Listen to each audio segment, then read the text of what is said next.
capítulo 13 do livro de Atos, apenas os 3 versos iniciais. Para nessa noite, culto dirigido pela UPH, União Presbiteriana dos Homens, mas é um culto de missões, culto missionário. Atos capítulo 13. Atos capítulo 13, o tema para esta noite, para esta mensagem: lições de uma igreja missionária para a vida missionária da igreja.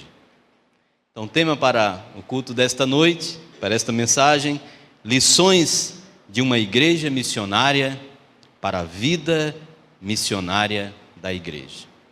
Baseado no texto que se encontra no livro de Atos dos Apóstolos, capítulo 13, versos de 1 a 3. E o texto diz assim: assim diz a palavra do Senhor. Havia na igreja de Antioquia profetas e mestres: Barnabé, Simeão, por sobrenome Níger, Lúcio de Cirene, Manaém, colasso de Herodes, o tetrarca, e Saulo. E servindo eles ao Senhor, jejuando, disse o Espírito Santo: separai-me agora Barnabé e Saulo para a obra que os tenho chamado. Então, jejuando e orando e impondo sobre eles as mãos, os despediram. Amém. Irmão, vamos ficar de pé para a gente orar, vamos ficar de pé para estarmos orando. Peço que a igreja esteja intercedendo neste momento, para que o Senhor esteja falando ao nosso coração e vidas sejam ganhas. Que o Espírito Santo que está aqui possa manifestar a palavra de Deus no nosso coração e muitos sejam ganhos para o Evangelho, para o reino de Deus. Por isso, curve sua cabeça e vamos orar intercedendo ao Senhor pela mensagem desta noite. Querido Deus e amado Pai, estamos diante da Tua palavra, palavra que Tu já determinaste, Senhor, como revelação do Teu reino para o Teu povo. Nessa noite e nesse momento te suplicamos que continue a falar conosco como já vens falando desde o início deste culto, Senhor. Agora, através, Senhor, desta reflexão, que o Teu Espírito Santo nos ilumine e nos traga a palavra que Tu mesmo já preparaste, Senhor. Fala ao meu coração, fala ao coração deste povo aqui reunido, porque cremos que toda vez que a Tua palavra é aberta, Senhor, é feita profecia. Estamos profetizando, e é verdadeiro o que está escrito em Tua palavra, que ela não volta vazia, sem que antes tenha cumprido o Teu propósito. Que esta palavra hoje, de maneira alguma, possa voltar vazia, mas que ela venha ao encontro de nosso coração, no nome santo e poderoso do nosso Senhor Jesus Cristo. Amém. Podeis sentar, amados irmãos.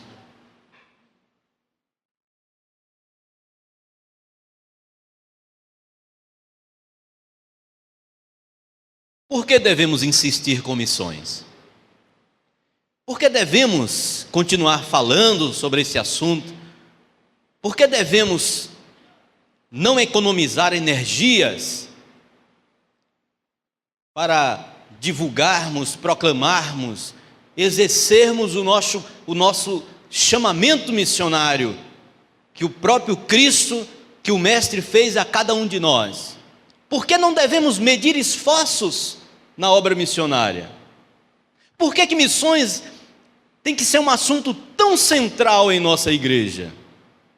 Por que devemos ser missionários? Todos nós, todos os que creem, todos os que entregaram a vida a Jesus, todos que esperam a vinda gloriosa do nosso Senhor e Salvador Jesus Cristo. Por que insistirmos em missões? Porque somos adoradores. Amém? Se somos adoradores em espírito e em verdade, não podemos deixar de falar do que vimos e do que ouvimos acerca do nosso Deus. Somos missionários porque somos adoradores e não o contrário. A premissa primeira é a verdadeira. Somos adoradores, então proclamamos o reino. Somos adoradores, então anunciamos a palavra de Deus. Somos adoradores, então evangelizamos. Somos adoradores, então queremos fazer com que a mensagem de Cristo, a mensagem da cruz, a mensagem do Evangelho de Deus seja proclamada, anunciada, e aqueles escolhidos pelo Senhor, em todos os lugares onde estivermos, sejam arrebanhados para o redil do Senhor Jesus. Ora, os textos que definem, de certa maneira, porque Deus não pode ser definido, não existe definição para Deus, porque quando nós definimos algo, nós o delimitamos, nós limitamos dentro de um conceito de definição. Logo, o Deus da Bíblia não pode ser definido. Existem algumas, na própria palavra, algumas autorrevelações de Deus acerca do que Ele é, da sua essência, em alguns poucos textos da Bíblia. Um desses textos se encontra em João 4:24, quando diz que Deus é Espírito. E logo a seguir ele faz logo a convocação, né? E importa que os seus adoradores o adorem em espírito e em verdade. Então, se podemos afirmar que existe uma definição acerca de quem é Deus, a própria Bíblia vem esclarecer que Deus é Espírito. Logo nós, seus adoradores, devemos adorá-lo espiritualmente e em verdade. Mas também, irmãos, essa Bíblia, esta mesma palavra de Deus, também traz a definição de que esse Deus que é espiritual, Ele é por excelência um Deus missionário. É tão Deus missionário, é tão verdadeiro e é tão forte essa afirmação acerca da essência de Deus, que o texto que chamamos áureo da Bíblia, o que é que diz? Porque Deus amou o mundo de tal maneira que deu seu Filho unigênito, para que todo aquele que nele crê não pereça, mas tenha a vida eterna. E fala mais, esse Deus que é missionário por excelência, que manda seu Filho unigênito, esse Filho unigênito diz assim acerca do seu relacionamento com o Pai e com a obra missionária Missio Dei. Ele diz que a minha comida e a minha bebida é fazer a vontade do meu Pai. João 4:34. Minha comida e a minha bebida é fazer a vontade do meu Pai que está nos céus. É um Deus totalmente comprometido com missões. É tão verdade que em Romanos capítulo 5, versículo 8, Paulo, falando, iluminado e inspirado pelo Espírito Santo, vai dizer que Deus prova o seu amor para conosco pelo fato de ter Cristo Jesus morrido por nós, sendo nós ainda pecadores. Veja como nosso Deus é totalmente comprometido com missões. E esse Deus comprometido com missões nos chama a sermos seus imitadores. Adoradores são imitadores de Deus, seguidores de Deus. Somos chamados a adorar, e você não pode dizer que é um adorador se você não for comprometido com a obra missionária. Você é um mentiroso, é um crente mentiroso, diz que adora o Senhor e não tem amor pela obra missionária, se aborrece com missões, fecha a cara, não tem prazer em evangelizar, não sente vontade de falar e anunciar e proclamar esse Deus maravilhoso. Você é um mentiroso, porque a Bíblia diz que não se pode adorar a Deus em espírito e em verdade e não está comprometido com a obra missionária de Deus, porque o nosso Deus é um Deus missionário. Por que devemos nos importar com a obra missionária? Porque os nossos exemplos, nossos pais apostólicos, foram missionários por excelências, foram totalmente comprometidos, andavam, comiam e respiravam a obra missionária. Assim foram os apóstolos, assim foi Paulo, assim é uma igreja que é chamada Mãe de Missões. Mas não gostaria apenas de incluir nesta lição de uma igreja missionária para a vida missionária da igreja, todo o contexto envolvendo esta igreja, localizada na Síria, a igreja de Antioquia da Síria. Havia duas Antioquias, havia a Antioquia da Síria e a Antioquia da Psídia. Estamos falando, esta igreja aqui, capítulo 13, é a Antioquia da Síria.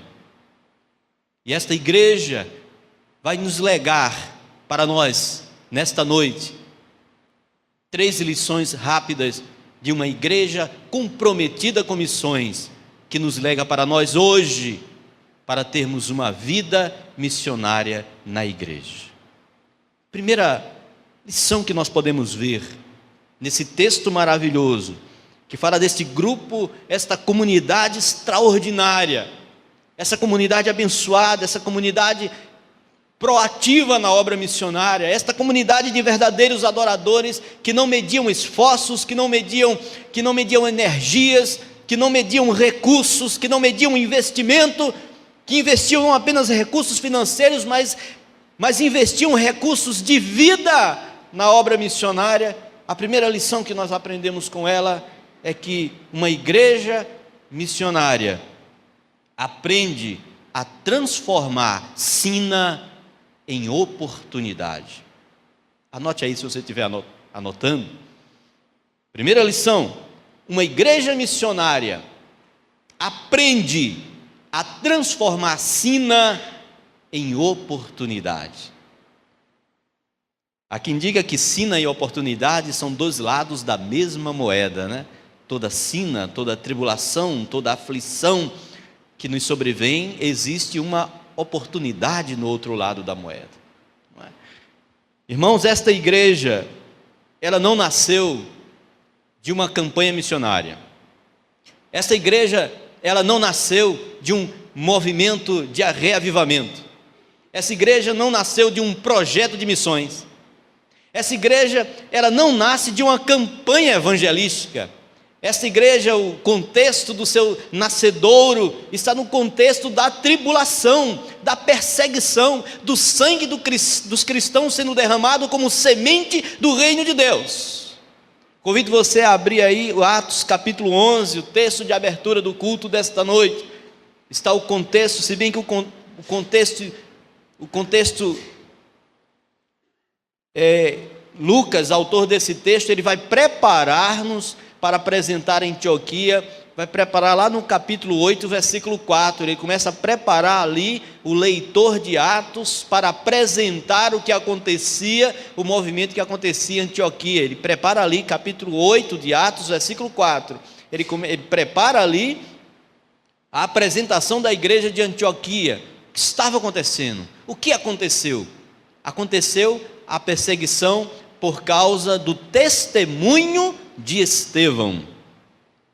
Estevão criaram um movimento de infamação, difamaram Estevão, e ele foi levado à porta da cidade, e ali ele testemunha magnificamente sobre o Senhor Jesus, o reino de Deus, a salvação em Cristo Jesus, e ali ele é acusado de blasfêmia.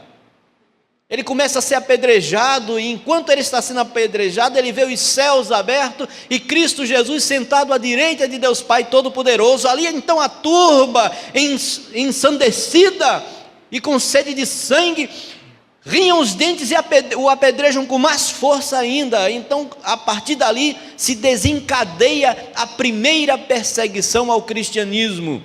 A igreja começa a ser perseguida, e o texto vai dizer, isso é capítulo 7 de Atos, o texto, capítulo 8 de Atos, começa a dizer então que a igreja foi derramada, foi espalhada, foi dispersa Mas há um texto maravilhoso que diz, na tradução deste texto em grego, vai nos trazer o sentido não apenas espalhada, não apenas derramada, não apenas dispersa, mas na verdade a igreja foi semeada. O testemunho do sangue de Estevão fez com que a igreja fosse semeada.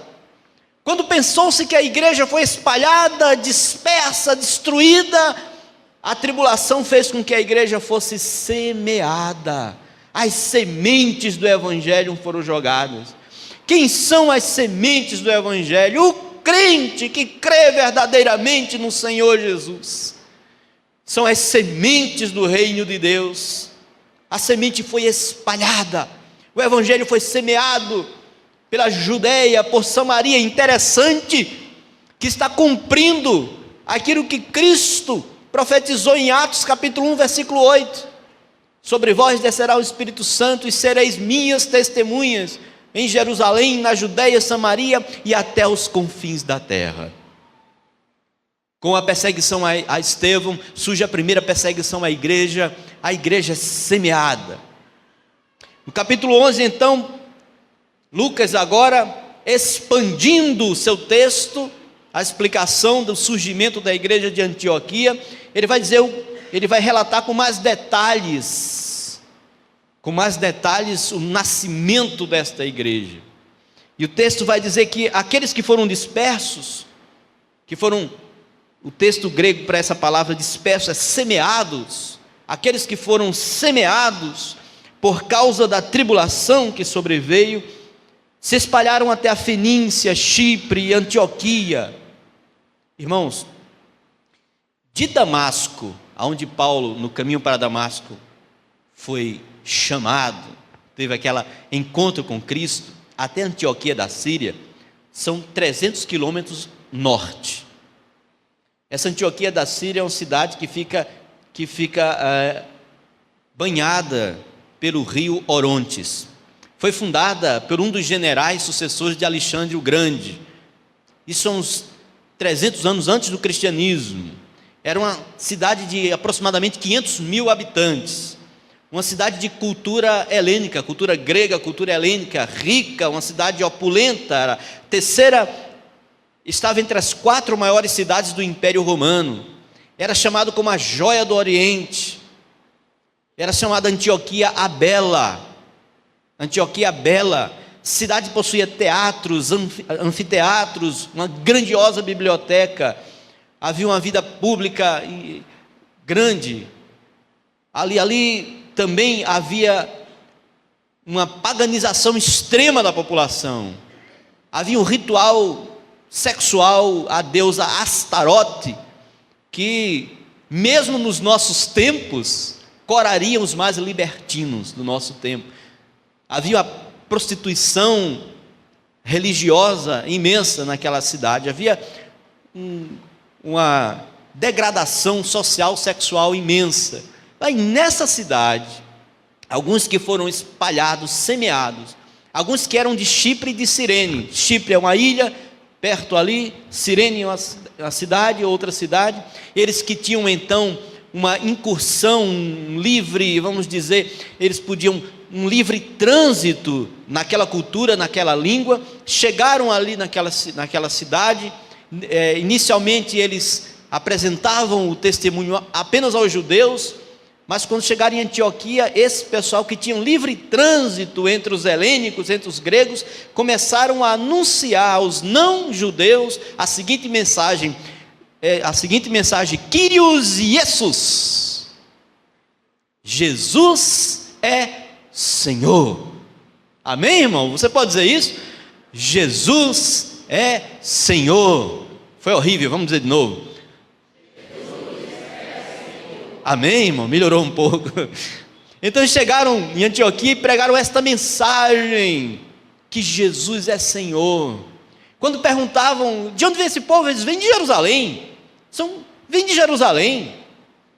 Foram espalhados. Seguidores de Cristo foram espalhados pela perseguição.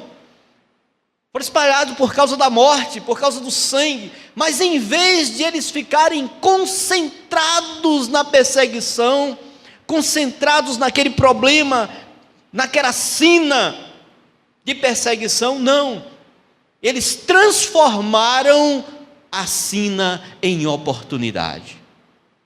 Em vez de se lamentarem, de murmurarem, de calarem a sua voz, anunciavam que Cristo é Senhor.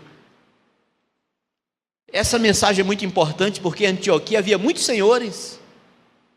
Havia os senhores culturais, havia os senhores religiosos, havia os senhores do poder temporal, os senhores da política, os senhores do exército, os senhores de Roma. Havia César, o Senhor, mas eles chegaram e anunciaram: nós temos um Senhor verdadeiro, único, real. Cristo é Senhor, Jesus é Senhor, Kyrios, Jesus. Jesus é Senhor, Senhor Jesus. Transformaram sina em oportunidade. Que lição para nós essa noite? Nós que somos murmuradores, nós que fraquejamos por qualquer tribulação, nós que choramos nossas picuinhas pelos cantos, nós que fazemos biquinhos por qualquer coisa. Que lição para nós essa noite, para termos uma vida missionária na igreja? É saber transformar as nossas tribulações em oportunidade de anunciar que Cristo é Senhor. Segunda lição desta igreja, deste grupo maravilhoso para nós nessa noite. Segunda lição: uma igreja missionária é guiada pelo Espírito de Deus. Uma igreja missionária é guiada pelo Espírito de Deus. Foi mandado Barnabé. Os irmãos anunciaram a mensagem de Cristo ao Senhor 300 quilômetros ao norte de Damasco, aos gentios. E esta mensagem que Paulo vai dizer em Romanos, que essa mensagem é o poder de Deus para a salvação de todo aquele que crê, ela impacta os corações dos incautos. Ela traz alegria, ela traz salvação, ela traz ânimo novo, ela traz novidade de vida. Ela resgata, ela liberta, ela salva, ela transforma. Esta mensagem de Cristo ao Senhor foi como se de repente uma explosão de conversão, de alegria, de transformação começou a acontecer naquela cidade. Pessoas foram se juntando àqueles profetas, aqueles evangelistas, aqueles missionários, e foram se formando comunidade. E a notícia chegou em Jerusalém, quilômetros e quilômetros de distância: olha, está acontecendo um rebuliço santo lá em Antioquia, precisamos mandar alguém para lá. A igreja manda então Barnabé. Barnabé chega lá e vê o poder do evangelho agindo naquela cidade. Mas no texto do capítulo 11, versículo 24 de Atos, o que é que fala sobre este homem? Que o irmão Isaac até deu uma ênfase na leitura de abertura do culto, que era homem bom, né? O texto diz que ele era homem bom, cheio do Espírito Santo, de fé, santo, de Espírito Santo e de fé. Muita gente se uniu ao Senhor. Tem um texto também interessante, que ele diz aqui, sabe por que essa palavra também, esta palavra quando foi ecoada em Antioquia, foi uma explosão de conversões? Porque o texto vai dizer aqui, no verso 21 do capítulo 11, porque a mão do Senhor estava com eles. Uma igreja missionária guiada pelo Espírito Santo de Deus. Barnabé chegando lá, viu o que estava acontecendo. Ele era um homem cheio do Espírito Santo. A liderança da igreja tem que ser cheia do Espírito Santo. A liderança da igreja, quando é cheia do Espírito Santo, sabe, a primeira coisa que é derrubada na liderança é derrubado o egoísmo, a egolatria, o ensimesmado, a ciumeira. Barnabé é um homem cheio do Espírito Santo, era um homem de Deus, diz que era um cheio de fé, um homem bom. A igreja tem que ser guiada pelo Espírito Santo. Não pode haver ciúme na liderança, não pode haver esses sentimentos mesquinhos, esses sentimentos mundanos, esses sentimentos pervertidos, diabólicos. O que ele faz? Ele olha, o trabalho aqui é muito grande. É como Jesus já havia dito em João: a seara é grande, os trabalhadores são poucos. Rogai ao Senhor da seara que envie trabalhadores para a sua seara. Ele, quando viu a obra, ele não tem dúvida, ele não tem ciúme, ele não tem egolatria. Vou atrás de Saulo. Fazia 10 anos que Saulo estava em Tarso. Já havia se passado, aliás, mais de 10 anos da conversão de Paulo já tem se passado. Esses anos todos, Paulo estava numa espécie de exílio na sua cidade natal, Tarso. 2 meses de viagem. De Antioquia para Tarso, 2 meses de viagem. Barnabé vai a Tarso, 2 meses de viagem para ir, 2 meses de viagem para voltar. Trazendo Saulo. Vem Saulo. A igreja, a liderança da igreja missionária não pode ter ciúme. Barnabé não teve ciúme, não teve egolatria. Ele soube dividir o seu ministério com Paulo. A igreja, quando surgem pregadores, evangelistas, cantores, músicos na igreja, tem que vir para somar cada vez mais. Liderança na igreja missionária tem que ser sempre somando. Na igreja missionária não pode ter lugar para ciúme, para egolatria, para egoísmo.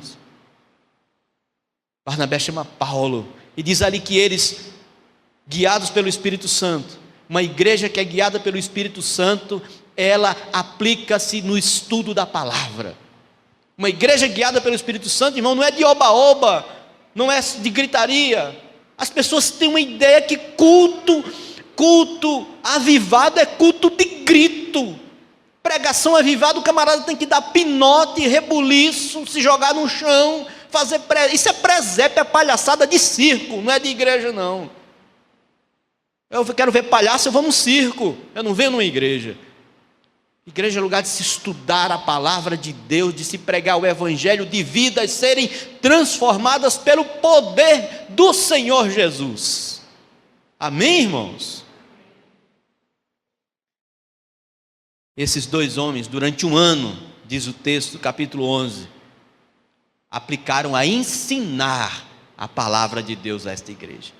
Uma igreja guiada pelo Espírito Santo se aplica a estudar a sua palavra, porque ninguém conhece Deus com revelação. Conhecemos Deus estudando a sua palavra. Só conhecemos Deus estudando a palavra que Ele autorizou para conhecermos Ele. Lição dessa igreja missionária para a nossa vida missionária hoje: apliquemo-nos ao estudo da palavra para sermos guiados pelo Espírito Santo. Paulo vai dizer em Romanos capítulo 8, verso 14, que todo aquele que é guiado pelo Espírito Santo é filho de Deus. Por fim, irmãos, terceira lição que este grupo maravilhoso, que esta igreja nos dá para a nossa vida missionária de hoje, é que uma igreja missionária investe na eternidade. Uma igreja missionária faz o seu investimento na eternidade. Diz aqui o texto do capítulo 13, que esta igreja guiada pelo Espírito Santo, que se aplica no estudo da palavra, eles estavam sempre servindo ao Senhor. No verso 2 do capítulo 13, estavam sempre servindo ao Senhor, ou seja, Hebreus vai falar sobre isso, capítulo 10, versículo 25, não deixemos de congregar como é costume de alguns. É interessante, hoje em dia, a gente encontra pessoas que não vêm para a igreja, dizem que não, estou adorando o Senhor em casa. Eu disse, me prove isso na Bíblia.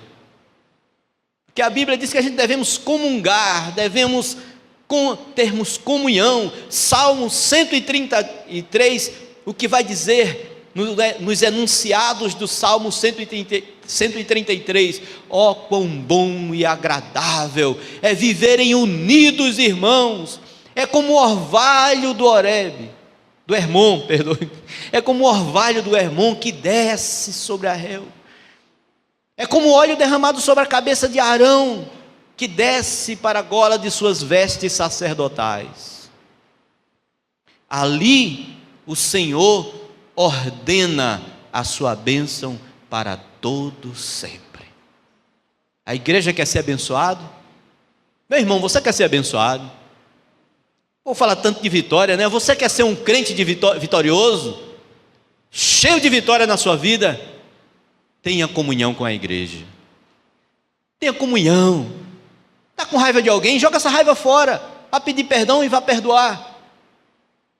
Quebre os muros de separação. Tenha comunhão na igreja, porque a promessa do Senhor para a comunhão é que o Senhor não apenas manda, não apenas dispensa a sua bênção. A promessa de Deus é que o Senhor ordena a sua bênção. Quando, meus irmãos? Ele vai ordenar essa bênção quando? Só hoje? Ontem? Quando é? Quando é o tempo da bênção do Senhor para quem tem comunhão? Para sempre. Ali o Senhor ordena sua bênção para sempre. Quer ser abençoado? Tenha comunhão com a igreja. Seja fiel a Deus. Deus não tem plano B. O reino de Deus não existe outra opção. É a igreja ou a igreja. Tenha comunhão com a igreja e seja um crente. E você verá quanta bênção o Senhor dispensará na sua vida. Essa igreja, irmãos, ela investe no eterno, reunida aqui num culto de oração, tão desprezado hoje em dia. Culto de oração. Vimos de manhã os apelos do reverendo Cláudio, que se sentirá feliz quando esse culto de oração tiver 50 pessoas. Isso não pode acontecer, irmãos, conosco. Não é possível isso acontecer. Veja o exemplo dessa igreja maravilhosa. Não diz aqui o número de membros dessa igreja, mas eram muitos, e muitos. Tantos que tinham 5 pastores. Era preciso 5, e veja a qualidade desses pastores. Veja só, o presidente da igreja era Barnabé, o qual pastor é Saulo. Só para começo de conversa. Só para começo de conversa. Veja a qualidade, veja o staff desta igreja. Capítulo 3, versículo 1. Havia na igreja de Antioquia profetas e mestres, são os pastores desta igreja, o corpo pastoral desta igreja: Barnabé, Simeão, de sobrenome Níger, Lúcio de Cirene, Manaém, Colasso de Herodes o tetrarca e Saulo. Veja o staff dessa igreja, um grupo de pastores unidos, sem ciúme um do outro, trabalhando, ensinando. A igreja é guiada pelo Espírito Santo. O que diz? Neste culto de oração, o próprio Espírito Santo, usando um dos profetas ali, vai dizer: separai-me agora Barnabé e Saulo para a obra que os tenho chamado. Esta igreja, e a igreja então os prepara, financia a primeira viagem missionária de Barnabé e Paulo. Financia esta igreja. A igreja está fazendo o quê? Está investindo na eternidade. Porque quando você evangeliza, quando você se compromete com a obra missionária, quando você proclama a palavra, quando você vai anunciando o reino de Deus, quando você dá uma oferta para isso, quando você ora por isso, quando você vai, e todos nós podemos ir, todos nós podemos contribuir, todos nós podemos orar. Devemos fazer as 3 coisas. Ok? Devemos ir, devemos contribuir e devemos orar. Todos nós podemos fazer isso. Quando nós fazemos isso, sabe o que nós estamos fazendo? Estamos investindo no que é eterno, irmão. Às vezes perdemos tanto tempo queremos ter dinheiro para investir na bolsa. Não aconselho nem muito, que está muito estável, viu? Está muito estável o negócio aí, o mercado de bolsas. Muitos querem ter dinheiro para investir no CDB, em renda fixa, investir em imóveis, coisas, irmãos, que ficarão por aqui, enquanto a obra missionária grita, clama e suplica por investimentos. Devemos aprender com essa igreja a investir no que é eterno, e o que é eterno, irmãos, é resgatar pessoas, é anunciar o evangelho de salvação, de transformação. A palavra diz: quem ganha uma alma, ganha o mundo inteiro. Esses são os frutos que permanecem. Jesus fala no evangelho de João, capítulo 15: não foste vós que me escolhestes a mim, mas fui eu que vos escolhi a vós outros, para que vades e deis fruto, e o vosso fruto permaneça. Este fruto que permanece, irmãos, é o fruto da evangelização, de vidas ganhas para o reino de Deus, é o fruto para a eternidade. No que estamos investindo? Nas coisas que ficam por aqui? Possamos aprender com essa igreja, que investiu melhor. Às vezes as igrejas mandam para os seminários, mandam para aqueles lugares mais difíceis, o que tem de pior na igreja. Manda o que tem de pior. O camarada está dando trabalho na igreja, manda para o seminário, manda para a África, manda para bem longe, com passagem de ida de preferência, só de ida. Quando esta igreja aqui, investindo na eternidade, investiu o melhor que tinha, Barnabé e Saulo, homens que não precisam nem de carta de apresentação na história da igreja, investiram o melhor, investiram na eternidade. Que possamos, irmãos, aprender com esse grupo de cristãos extraordinário, que possamos pôr em prática esses verbos dos três enunciados da mensagem desta noite. O verbo de aprender, porque não existe missões sem o confessar de lábios e o crer de coração. Que possamos aprender e com convicção anunciarmos: Jesus é Senhor. Que possamos nos deixar ser guiados pelo Espírito Santo. Não é o meu desejo, não é o que eu quero, mas é o que Deus quer, e Ele diz para nós o que Ele quer através do Espírito Santo, porque lá em Romanos Paulo vai dizer que o Espírito testifica com o nosso espírito. Deixemos-nos ser guiados pelo Espírito Santo, e possamos fazer investimentos, não no que é terreno, não no que é efêmero, não no que é passageiro, não no que se acaba, mas que possamos investir recursos, investir tempo, investir energia, investir prioridades naquilo que permanece, naquilo que é para a eternidade. Investir no reino de Deus. O reino de Deus passa por pessoas. O reino de Deus é gente. O reino de Deus não é prédios, não são conquistas, não são impérios. O reino de Deus é gente. Gente escolhida antes da fundação do mundo, que precisamos anunciar o Evangelho para que a chamada eficaz se realize e eles sejam trazidos para o redil do Senhor. Que possamos investir na eternidade, investindo em gente, pregando, anunciando para a salvação este Evangelho que não nos envergonha, porque é o Evangelho de Deus, o Evangelho que é poder para a salvação. E que Deus nos abençoe. Amém? Vamos ficar de pé e orar ao Senhor.